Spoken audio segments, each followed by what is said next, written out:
ഓം നമോ ഭഗവതേ വാസുദേവായ. ദശകം 7 ശ്ലോക 8.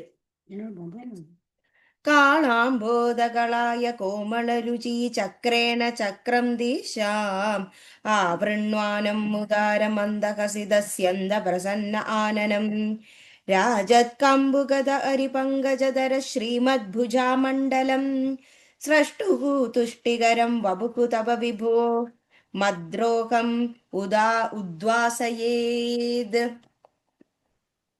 കളാംബോധ കാർമേഘം പോലെ, കളായ ആ കായാമ്പൂവ് പോലെ, കോമളരുചി മനോഹരമായ, ചക്രേണ മുഴുവൻ ഭംഗിയായ, ചക്രം എല്ലാ വശവും, ദിശാം ദിക്കുകൾ, ആവൃണ്വാനം മൂടുന്നതും, ഉദാര സുന്ദരമായ, മന്ദഹസിത പുഞ്ചിരി, സ്യന്ത പൊയ്യുന്ന, പ്രസന്ന തെളിഞ്ഞത്, ആനനം മുഖം, രാജത് വിളങ്ങുന്ന, കമ്പു ശംഖ്, ഗദ ഗദ, അരി ചക്ര, പങ്കജധര താമര ധരിച്ച, ശ്രീമദ് ഭഗവാൻ, ഭുജാമണ്ഡലം 4 തൃക്കൈകൾ, സ്രഷ്ടുഹു സൃഷ്ടികാരൻ,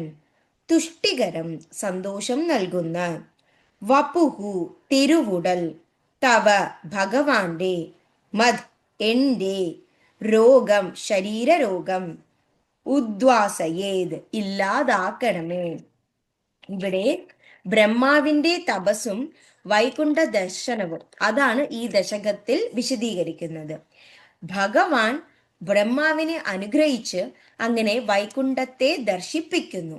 അവിടെ ആ ബ്രഹ്മാവ് കണ്ടത് കാർമേഘം പോലെ വളരെയധികം മിനുസമായ, കായാമ്പൂവ് പോലെ അത്രയ്ക്കും മനോഹരമായ, എല്ലാ തരത്തിലുമുള്ള ഭംഗി ഇവിടെയാണോ എന്ന് തോന്നിപ്പിക്കും വിധം എല്ലാ വശത്തും ദിക്കുകളിലും അങ്ങനെ സുന്ദരത അത്രയും മൂടിക്കിടക്കുന്നു.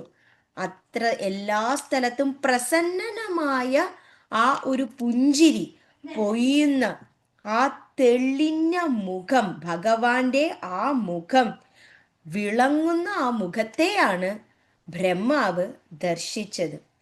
ഭഗവാൻ ശംഖ്, ഗദ, ചക്ര, താമര എന്നിവ ധരിച്ചിരിക്കുന്നു ഭഗവാന്റെ 4 തൃക്കൈകളിൽ.